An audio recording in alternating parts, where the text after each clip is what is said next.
This is Kanzenshuu, the podcast, episode 347 for the week of October 27th, 2013.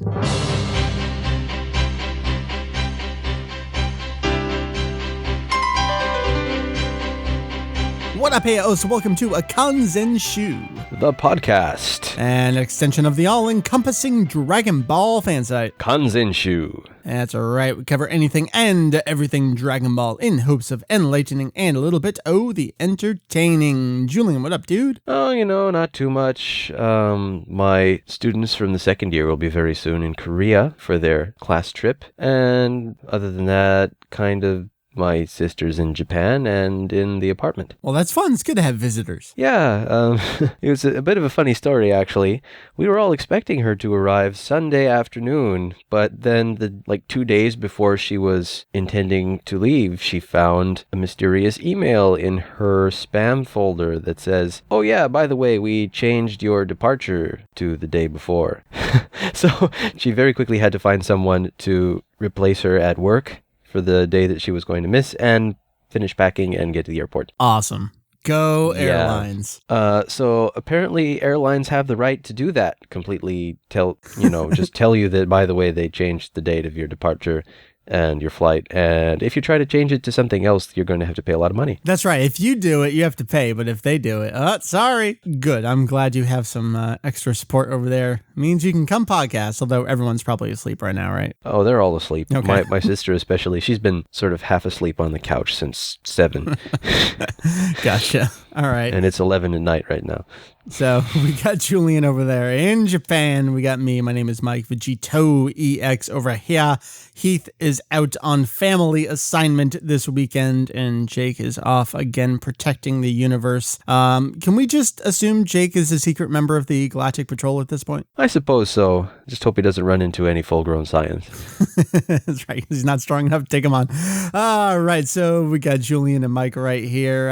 Julian, this week we got a lot of cool news to catch up on. And when I say cool news, I mean forehead slapping news, but also genuinely exciting news. Yes. And then we talk a lot about Dragon Ball Heroes. And that's the card game. It's the promotional manga. It's all the extra spin-off promotional things that go on with it. And now that it's been going for a couple of years now, I kind of wanted to take a step back as we enter this new chapter. Our topic this week for you and I, and you probably have the best perspective of anyone because you are in Japan where Heroes is, and that's what needs to happen with Dragon Ball Heroes right now. So that's going to be our topic. And then we have our new segment that we debuted last week, which I think unfortunately is going to be called Who's That Character?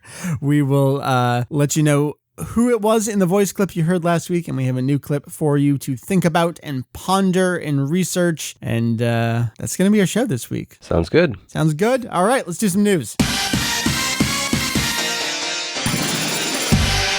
Hey, Julian. Yeah. How about that widescreen trailer? Just sigh. Are we really doing this? I mean, that's the big question. Are we really doing this again? So, Mike, guess what? I'm graduating from college and I'm getting ready to move to Japan. I just got engaged. Yay! Wait a sec. What year is this? So,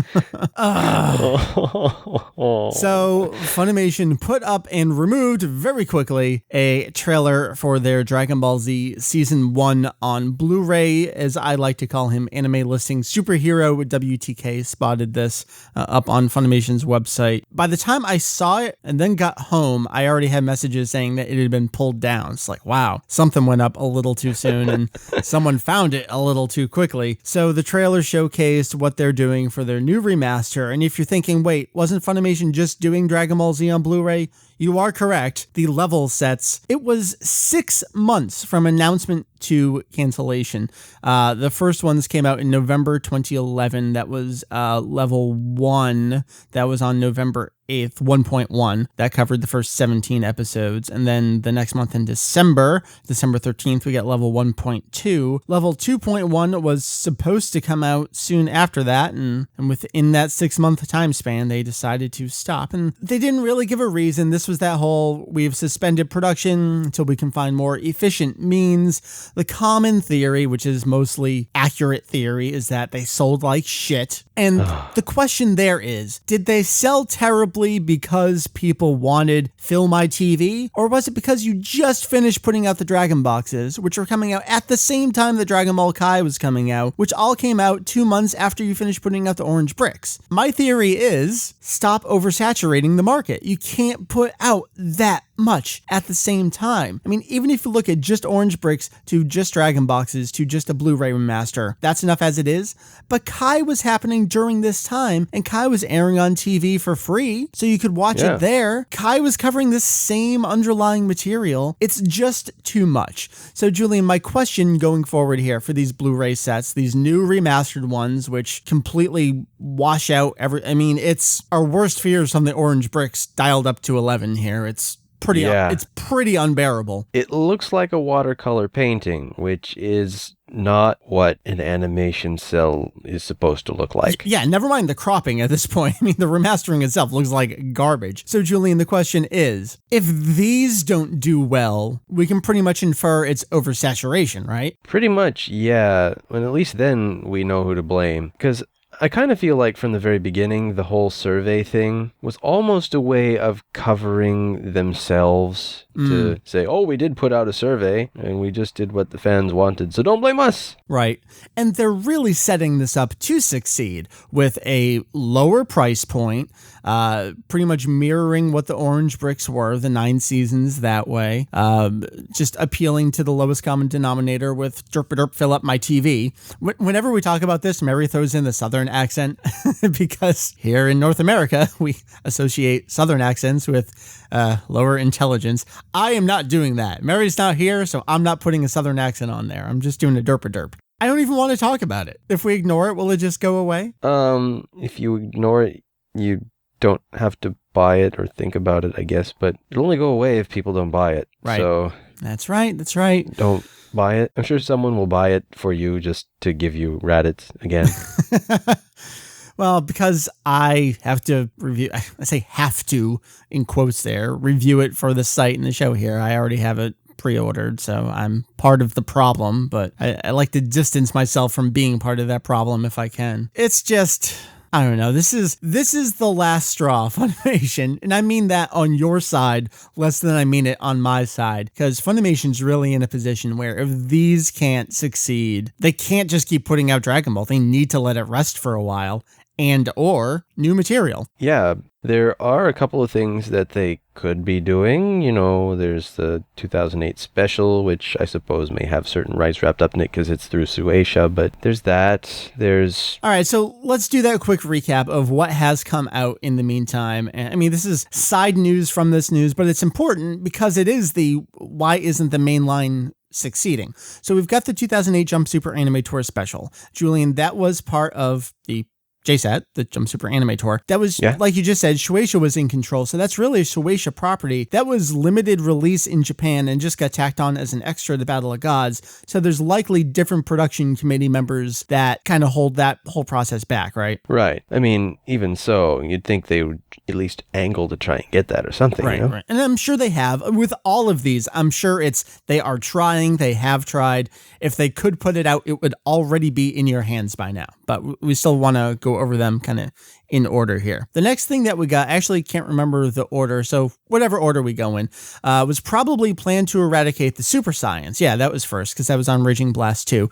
We did get that released domestically only on the video game and subtitled only, so it at least came over here, but that's a Funimation should probably investigate checking that out if they can. Yeah, I mean, it has had a kind of release over here, so, you know, they could do something with it. Right. I mean, the fact that it came out here at all means that Japan is okay with it existing over here and existing subtitled, no less. So you'd think a dub would makes sense. Put out as a single product. But the whole putting out as a single product, that could take away from sales of the video game over in Japan, because that ties in with the next one, which is Episode of Bardock. That was included as a part of Dragon Ball Z for Connect, which didn't even get a release in Japan on the Xbox 360. Those two specials, those were included on a bonus DVD as part of a Psycho Jump magazine issue. That's the only home release in Japan. So they probably are looking at, if North America gets a single release of either of those,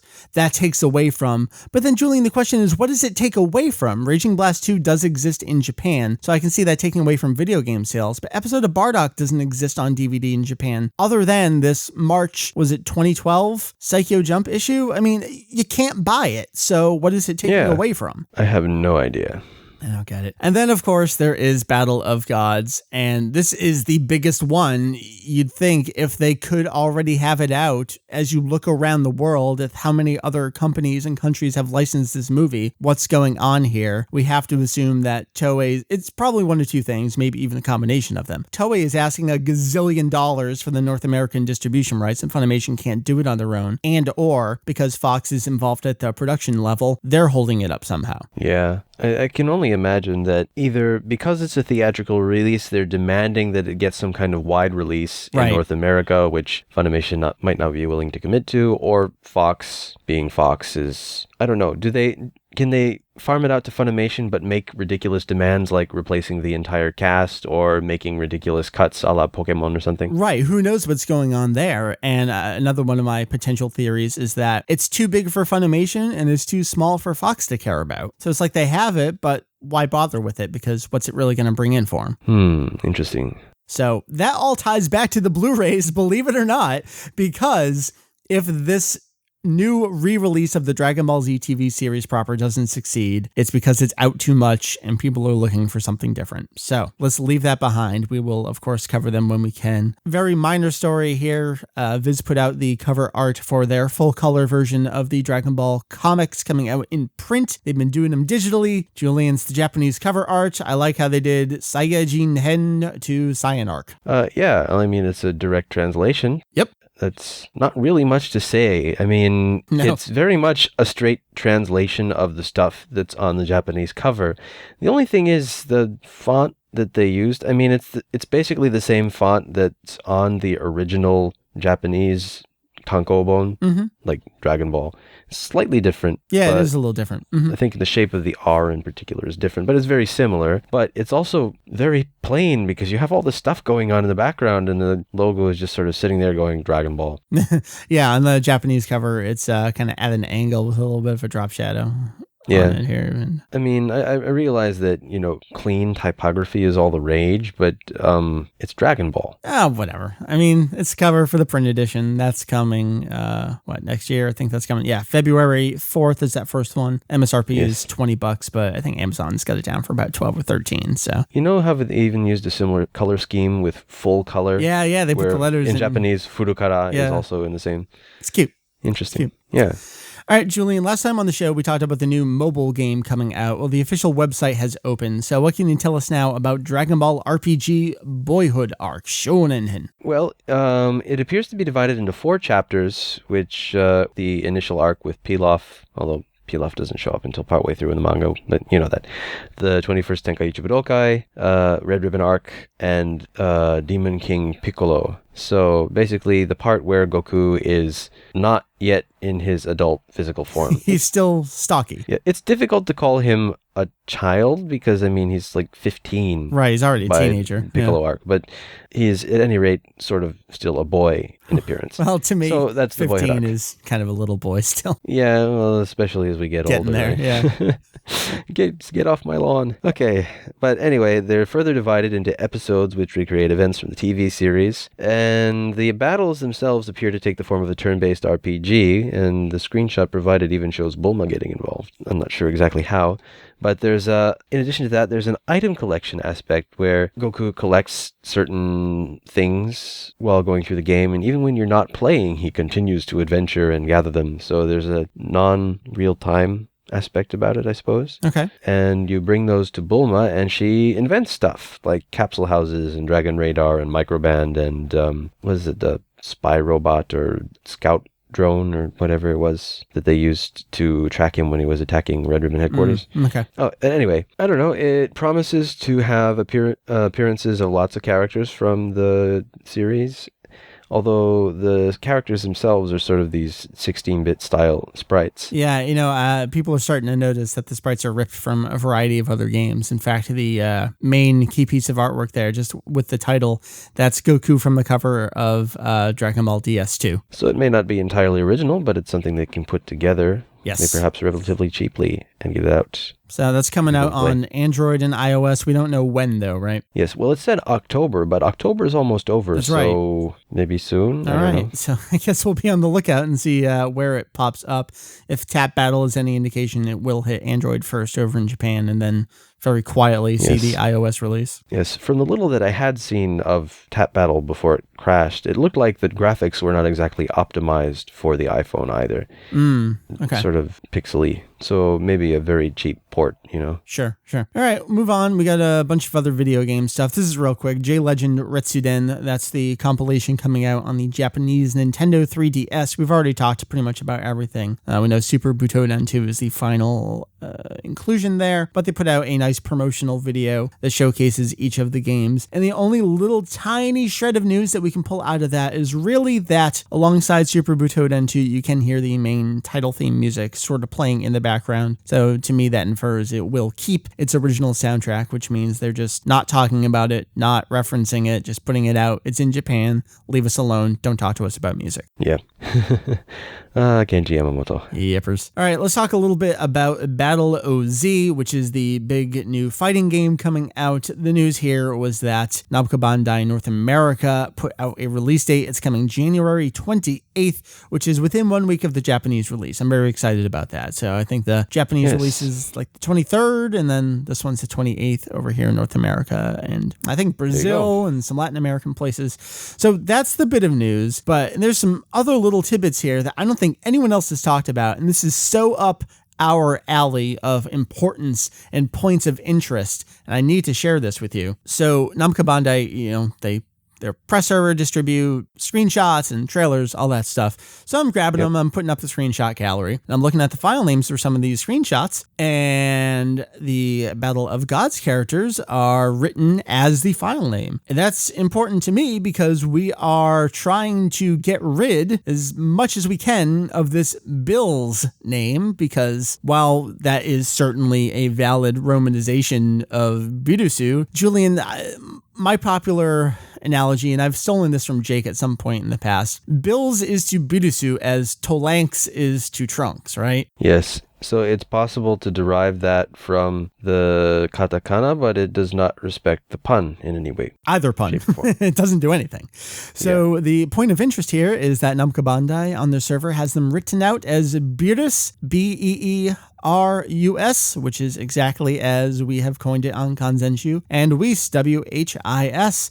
Now, I do want to point out that nowhere in the screenshots can we see this written out in the game. This is simply a file name that they're distributing in their screenshots, but I found that of obscene interest and curiosity. Obscene, you say? Obscene, yes. You coined Beerus. Yes, so and Jake has not agreed. Jake disagrees, but we're overruling him. I do question it to some degree because we've criticized Viz in the past for what we like to call too clever for their own good kinds of name adaptations and did you get the pun?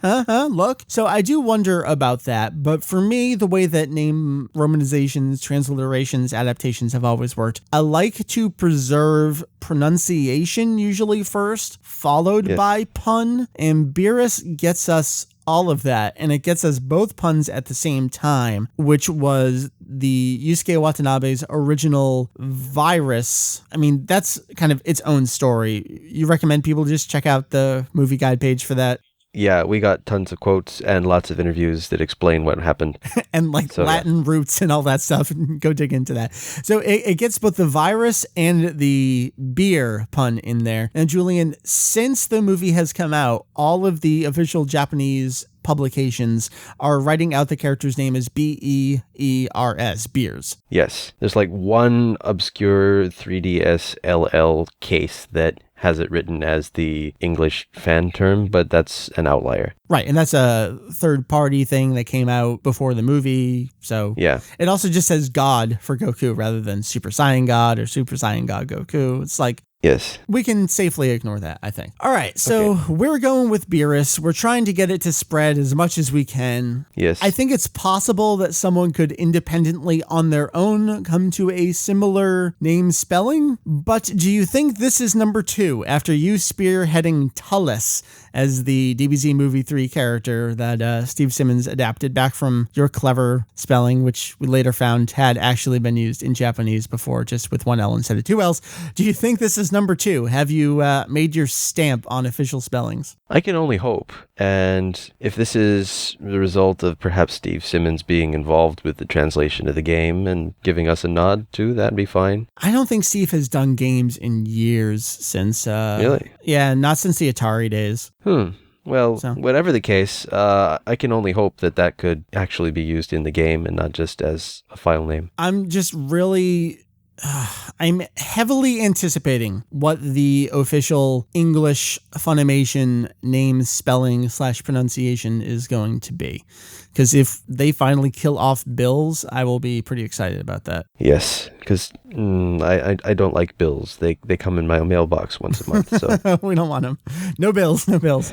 And then really the last bit of news is they did have an updated English language trailer, which was basically identical to the last one that came out when I was on vacation that first showed Beerus and Whis. They just updated with the release date in there as well. But the file name for the trailer said No Chala, and Flo's Chala, Head Chala, was not present in this new English language trailer as it was in the Japanese language trailer for the game. So I'm inferring this to mean that the international release will not have Flo's version of Chala Head Chala from Battle O Gods. That's sad. You can't see this, but I'm making a sad face. I know, your video froze forever ago, and I just see a kind of pensive Julian face. Oh, actually, I haven't been paying attention to that window. Well, I just see your face. Anyway, that's Battle Z. Julian, we have really one more news story. This follows up on a question we get very often, and in fact... Didn't we just address it last week? Yeah, actually, we were talking about this recently with Kai. Yeah. So Mayumi Tanaka has been wonderful to follow on her blog because about once a year we get great confirmation of stuff. Julian, can you read what her latest blog entry says? ドラゴンボール収録日、野沢雅子さんの誕生日でした。先週プレイ貫禄の祝いをしたばかりの三ツ矢さんが勘違いして祝われていました。まこさん、おめでとうございます。So on her blog, Mayumi Tanaka, the voice actress for Kuririn, says, Dragon Ball Recording Day. It was Masako Nozawa-san's birthday. Yuji Mitsuya-san, who celebrated his pre-Kanroku, which is his 59th birthday, just prior to his 60th birthday, of course, just last week, misunderstood and celebrated too. Happy birthday, Mako-san. So, Julian, there is great stuff to pull out of this, but in addition to the post alone, we got a group photograph, which gives us even more hints and pretty solid confirmations, right? Yeah, so we got this picture, and, you know, just by going by the text, it could be like recording for the video game that's coming up, but right. We look at the picture, okay, we've got Goku and Gohan and Goten, we have Vegeta, we have Kuririn, we have Kaioshin, we have, is that Trunks? I believe that's Takashi Kuzawa, yes. Yes, we have Trunks, we have Boo. Well, you're getting into the really important ones there. We have Kozo Shioya, who is the voice of Majin Buu. Okay, there's a couple others there. We have the replacement voice for Mr. Satan. Right, a mystery woman who we don't know. Yes, and the sound director for Dragon Ball Kai. Yes, Yukio Nagasaki there. That's right. Putting that all together, we have Boo era cast. We have the guy who did Dragon Ball Kai. We have Mr. Satan's current voice. Mm-hmm. Mr. Satan, who as far as we can tell isn't a playable character in Battle of Z, so... Yeah, what would they be recording, I wonder? So Julian, a year ago when Tanaka first talked about it, they were just hitting, I think, the 28th Tenkaichi Budokai. She was commenting on the kids. So that was a year ago. So if they're all together here, if these are the people, this is probably near the end of the series. Probably. So... I mean... Well, let's think. If they've done pretty much the same ratio of episodes to compared to Z, it mean they're doing, I don't know, roughly, 60 70 episodes. Yep. And yeah, so if they're doing one episode a week, they're probably into the late Buu arc. They're probably wrapping up. To recap, the continuation of Dragon Ball Kai, which concluded early at the end of the Cell arc, has not actually been officially announced. There are people who have said, yeah, we're working on it. And then, as you mentioned last episode, very quietly gone back on that, deleted tweets, kind of skirted the issue on further pressing. Because, again, this has not been officially announced for them to really legitimately talk about. Yes, only Tanaka seems to be completely beyond reproach. Right. She's allowed to talk about this stuff, and then it just sort of hangs in the air. I don't know if it's allowed to, or if she just does it. And like you said, she's just so big that what are you going to do? Or maybe her blog just sort of flies under the radar. Perhaps. I mean, maybe we're the only ones covering it. It's this lady in her 50s that has a blog. I mean, she happens to be a very important member of the cast, but only fans read it. So it's pretty clear that Dragon Ball Kai has continued its production. It seems likely that they're doing the entire thing in a giant batch to send out to licensees. So I think we'll probably hear something in 2014. And that, of course, brings us back around to, is it even worth doing now? You go back to Funimation's plans for putting out a new remaster of Z on Blu-ray. Well, what about the Kai Buu arc? How does that fit into the plans? So you're going to be airing that on TV and then a home release, and then your Blu-rays are going to hit that same time period around the same time? Who knows? It's just bonkers. It's bonkers to me. Oh, dear. All right, so Mitsuya, glad to see our buddy's coming back to play Kaioshin because he wasn't sure if they could afford him. Well, it seems like they have. So to wrap things up, happy birthday to Masako Nozawa. She's 77. She doesn't like to officially acknowledge her age, Nope. But it's pretty common knowledge that she was born in 1936. Yes. So, Julian, let's talk about it. Dragon Ball Heroes.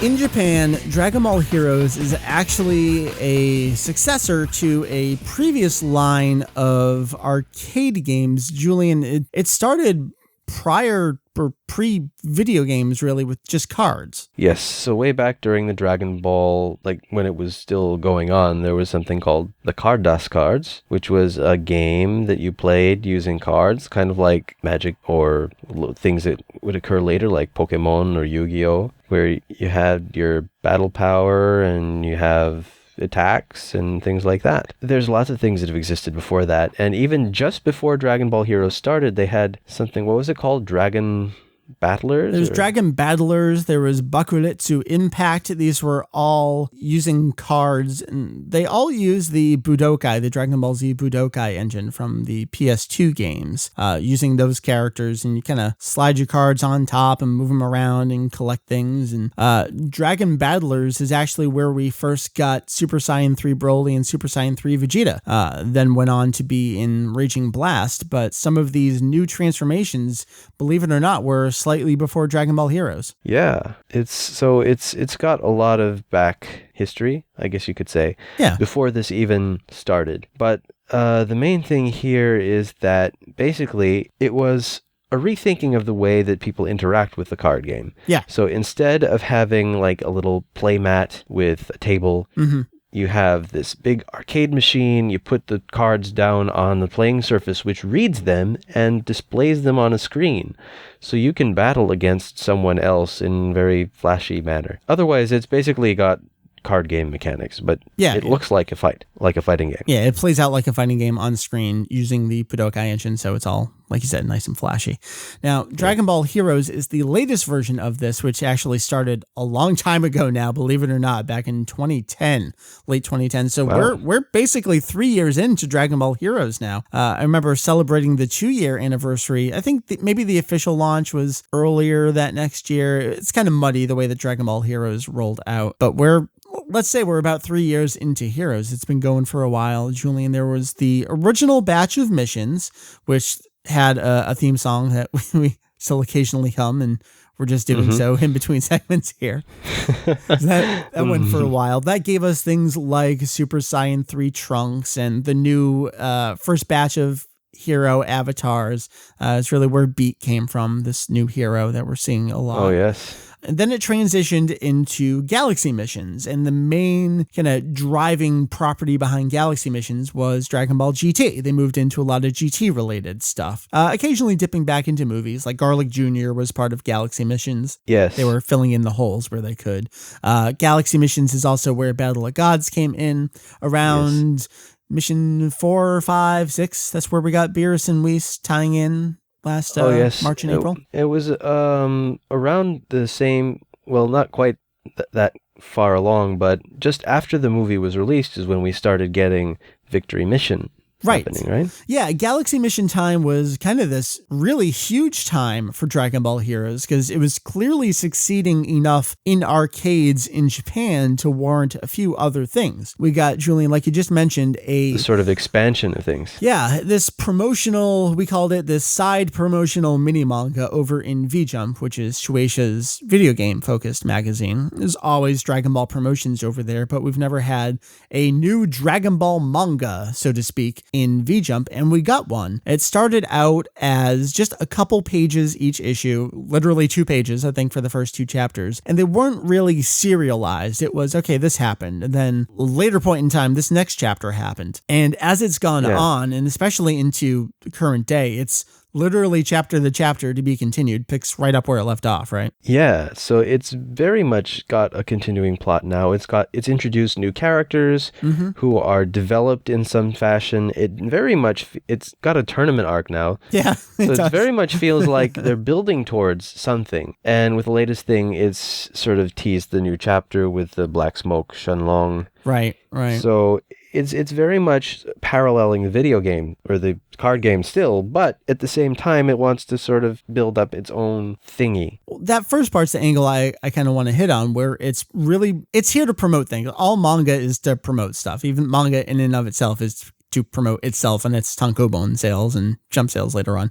But what Victory Mission is doing is, I think one of the first ones I really remember them doing a good job was the card action ability Z, when Froze drew that in the sky, because that was the new card action ability being distributed that you could get the card for and use in the game. So it's kind of highlighting all the new moves and techniques and add-ons that you can go use for yourself in the game. So that's how it's promoting what's going on. But then, like you said, it's kind of going in its own direction and creating an original story. And we do have to mention that the author of Dragon Ball Heroes Victory Mission is this mysterious figure we know very little about. Although at this point, like we've mentioned before, we are about 98% confident that it is Toible of the Japanese doujinshi Dragon Ball AF. What, only 98%? Yeah, 98%. I'm only using 98% of my certainty. Oh, okay.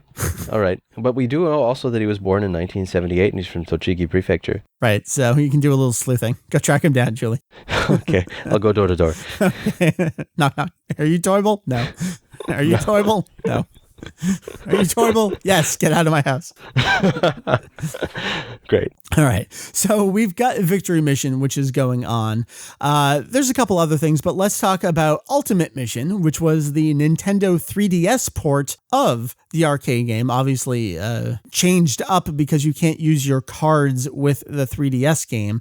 They use QR codes to unlock certain missions. You collect more and more cards as you complete certain missions. Jake did join us shortly after the game came out here on the show, and we talked about Ultimate Mission, I think maybe even twice here on the show. So if you want to dive back in, you can listen to Jake talk a little bit about how the game works and what's interesting and fun about the game. Yeah. Speaking of which, he needs to do the overview page for the second card Das Perfect file from the Kanzenshuu series, because I don't know heads or tails about it, but he seems like he understands what's going on. Okay. He's probably the Cardass expert right now. I don't know if that's a good thing to throw on as your title, but I'll let him do it. All right. All the other books are. What were we talking about? Oh, Ultimate Mission. So that covered up through, was it Galaxy Mission 4 plus a little bit about extra? There, yeah. Because Beerus and Whis were in there unlockable to use. And Ultimate Mission actually did quite well over in Japan. If you remember our covering the sales charts, it would go really, really strong for a while and then kind of dip off, and then suddenly and out of nowhere come back and stay on the charts for another 6, 7, 8 weeks at a time. So they talk about the long tail of sales. They said a very, very long and very big tail.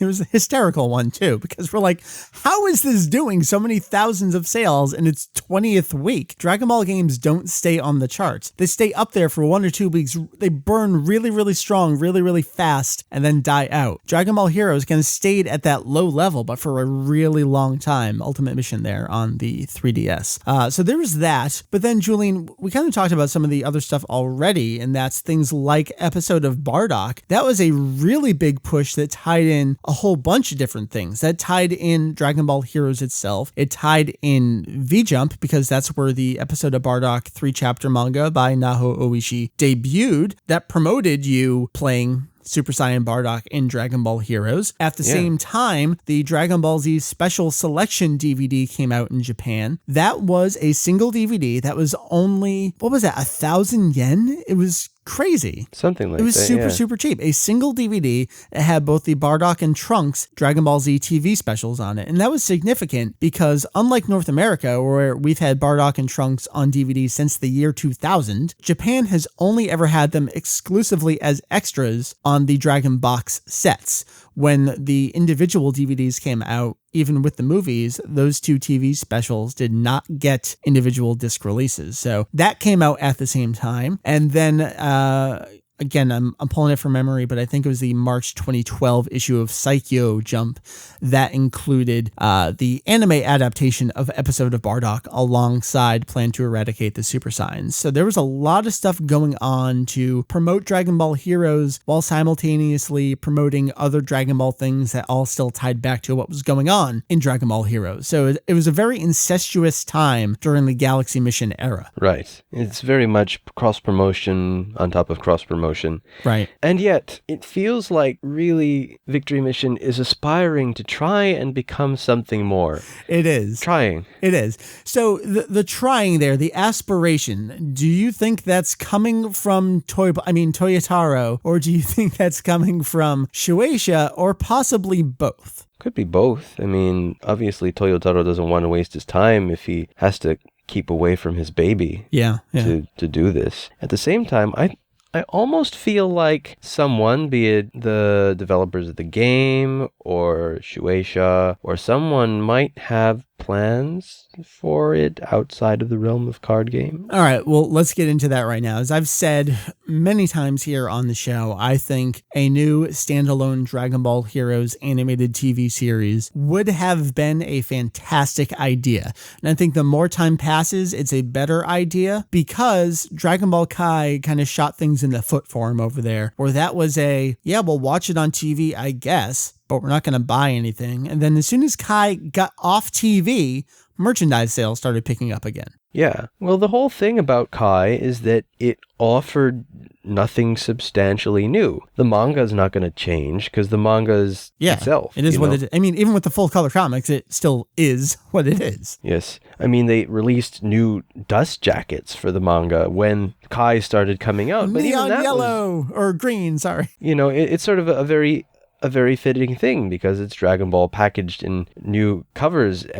But if you take that off, the book is exactly the same. They only change the dust covers. And, that's kind of like how Kai feels at times. Obviously, they did some re-editing, but stuff that people know and they've seen before. And especially if they already own Z, why are they going to go and buy Kai DVDs unless they're completists like Peking Duck. So that brings us to the idea, could Dragon Ball Heroes sustain itself as a new TV series? And I think we're getting to a point where perhaps the public could be ready for it, especially over in Japan. We have this groundwork for it, but Julian, do you think we could run into an issue that the Dragon Ball and Dragon Ball Z TV series were famous for, which was, well, we've caught up to the manga? Because Victory Mission is only a couple pages. I mean, we've had, a max of 9 pages sometimes, and it's monthly. So yeah, there's a story. So it would need to be heavily expanded upon, especially those early chapters, which really didn't have a story to them. Yeah, well,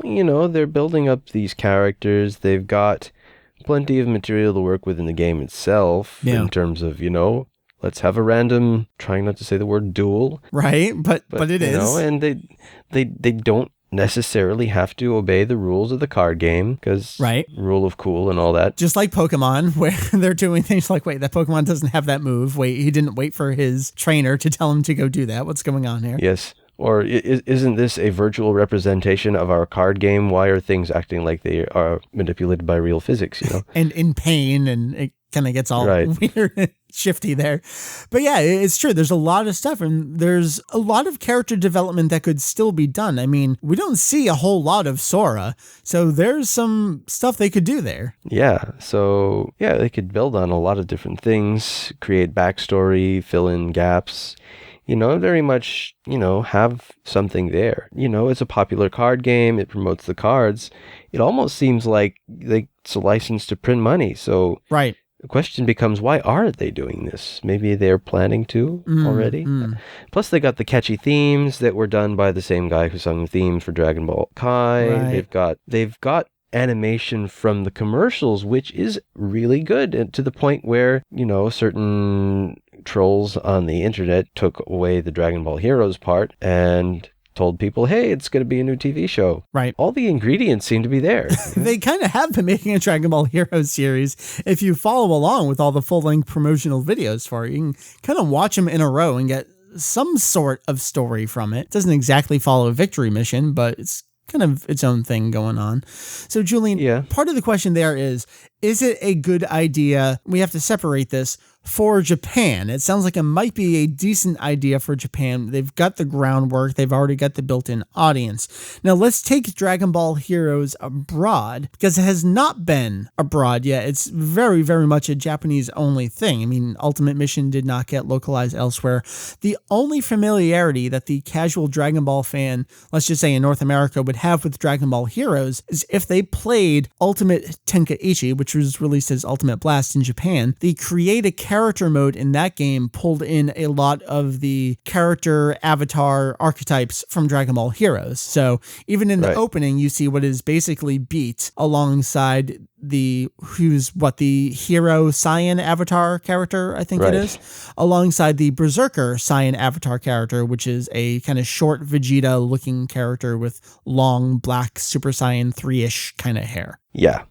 So my personal feeling is that anime, unless they bring the card game over, would probably only work in Japan simply because it relies so heavily on this idea of there being a card game. It really does. But it can be done. It can be done. Just look at Yu-Gi-Oh! Or that sort of thing. I mean, any of those franchises. Yu-Gi-Oh!, Beyblade, all that stuff that we don't watch. Yu-Gi-Oh! In particular was a manga to begin with, which was turned into an anime and then into a card game that first appeared in the manga. Right. So, it's possible for them to use this, the card game itself as a vehicle for promoting the animation. So if they invested the time to translate the cards, to get the infrastructure up and running with these kiosks, which is the main hurdle, I think, because unlike Japan, the idea of a video arcade is incredibly anachronistic in North America. Well, I mean, we do have home analogies for that now. Skylanders really set the stage for this near-field communication thing where you have this little play pad on your lap on a table at home. You put your figure on top of it, and the RF chip or whatever is in there makes your character show up on screen. But it would be anything like the same experience, though.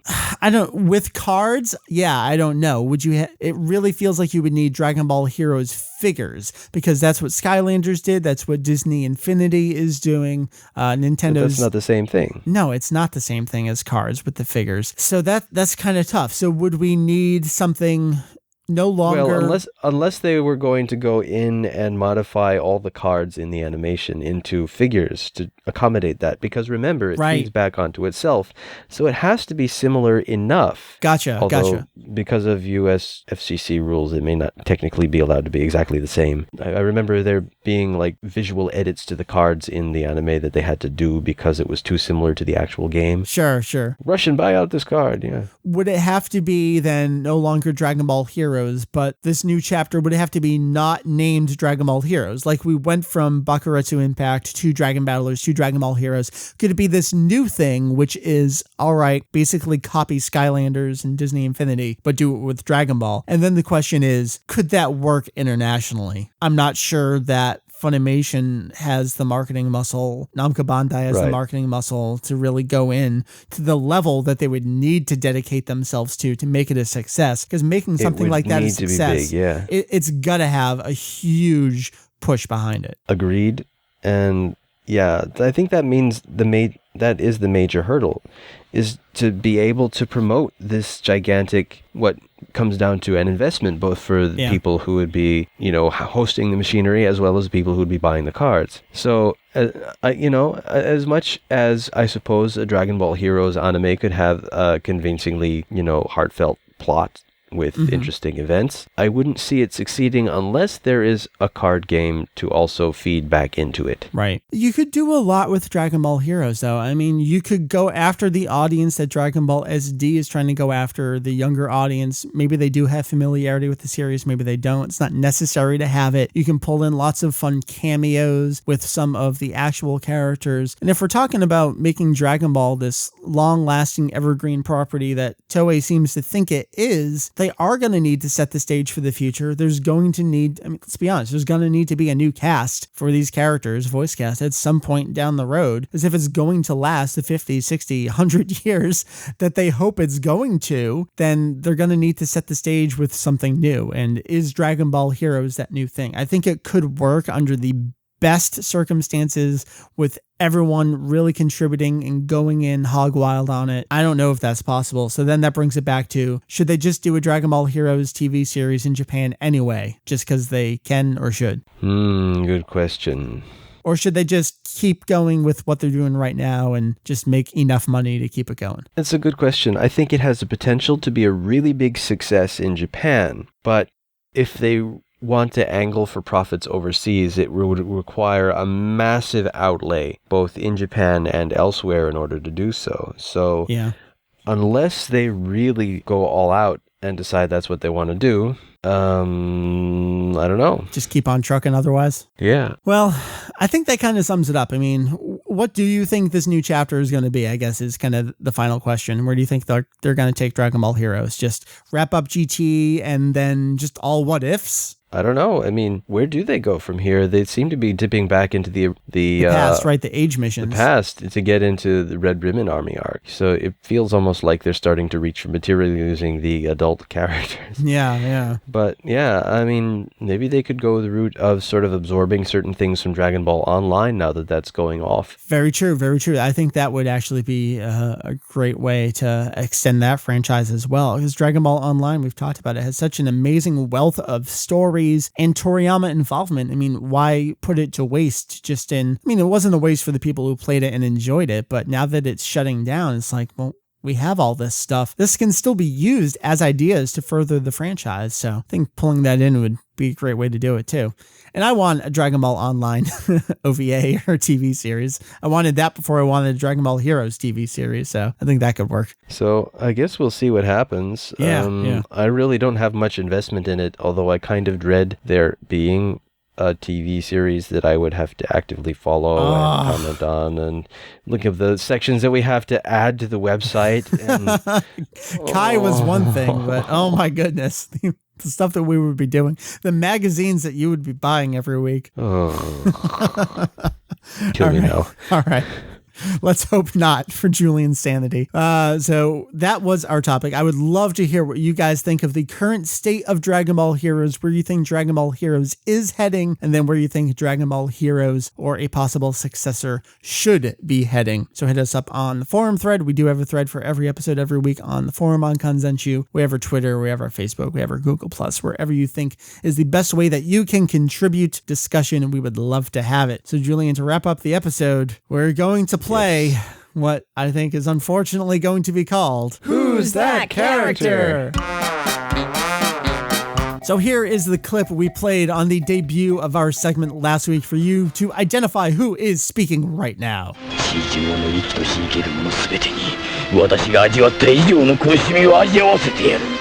So Julian, that character was... Garlic Jr.? It was. And where was this from? Because we have 2 appearances of Garlic Jr. in the Dragon Ball franchise. From the context, I would say probably in the TV series. It was. It was that great scene right before he takes a bite out of that apple, and it looks all comical and hysterical. Now, the reason I was devious with this clip, if you don't know, when Dragon Ball Z Movie 1 came out, Garlic Jr. was played by the legendary Akira Kamiya of Fist of the North Star fame. Now, when it came to the TV series and the filler arc where Garlic Jr. appeared in Dragon Ball Z, Kamiya did not return. Instead, Garlic Jr. was played by a one Shigeru Chiba, who you may remember first as Pilaf in Dragon Ball, but also the voice of Raditz. Now, you look at Garlic Jr., you'd think Chiba would play him similar to Pilaf, but he actually plays Garlic Jr. much more similar to his Raditz voice. And I think that gives it a very interesting depth there. So that was the devious voice clip last week. Did you actually use Garlic Jr. and depth in the same sentence? Sadly, I just did. I can't believe I did that. I'm so sorry, internet. Okay.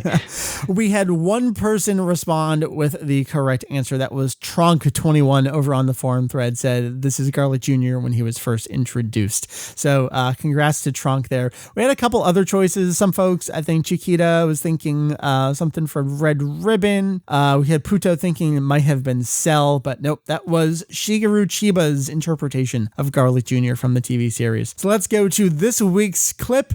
Who is this character speaking, and where do you think it's from? Actually, as I was listening to last week's episode, I thought it would be helpful if you could hear it again real quick. So once more, this week's clip. Well, not hearing the clip myself, since you're going to actually insert it later, yes. I'll just have to guess and say greeting. All right, it's definitely not. Now I have to make it not Kudinin, so I'll have to choose someone else because his voice is pretty distinct in all circumstances. It really is. So I'll choose something. I'll throw it in there. It'll be fantastic. I suppose you could do Yajirobe in less. Don't give away my things that I'm gonna do. You can just edit it out of the final podcast. Okay. Julian, that brings us to a close. This here was episode 347 of our podcast. Thanks for joining me. You got family over there. Please go enjoy them. Please go sleep so I have energy to interact with them. Back to work tomorrow. Yes. Well, I had a one-day weekend this weekend. So, awesome. Yeah. But the second-year students are away in Korea, so I have fewer classes, which means I can... That's cool. You got translation work to do. Chop, chop. Oh, dear. Thank you. You're welcome. Sir, may I have another? It never ends, man. Never ends. Yeah, never. All right. So never, ever. That's Julian over there. Right. We got Heath off enjoying his family as well. Jake protecting us in the Ginga Patrolu. We got Mary upstairs protecting me from dirt, I suppose. And cats? And cats. No, big cleaning of the house today. Now that there's an extra kitty, there's more fur and hair flying around, so it takes extra effort to make things clean. So that's what I'm back up to help do. So this is 347. Julian, thank you, sir. It's my pleasure. Tell the kids the site where they find it. Yes, you can find us on the internet at www.kanzenshuu.com. That's kanzenshuu.com. Correct. You can also find us on Facebook, Twitter, Google+, and even Tumblr. Is there any other social network that's cool with the kids right now? I don't know. Instagram is pretty big. We're not doing anything there. Maybe we should. All right, we're done. 347. We'll see you next time here for 348 at Kanzenshuu. Stick with us for all the news, all the information, all the good news, all the good information, all the accurate news, all the accurate information. Julian, wrap it up. Thank you for listening to another episode of Kanzenshuu, the podcast. Check us back next time.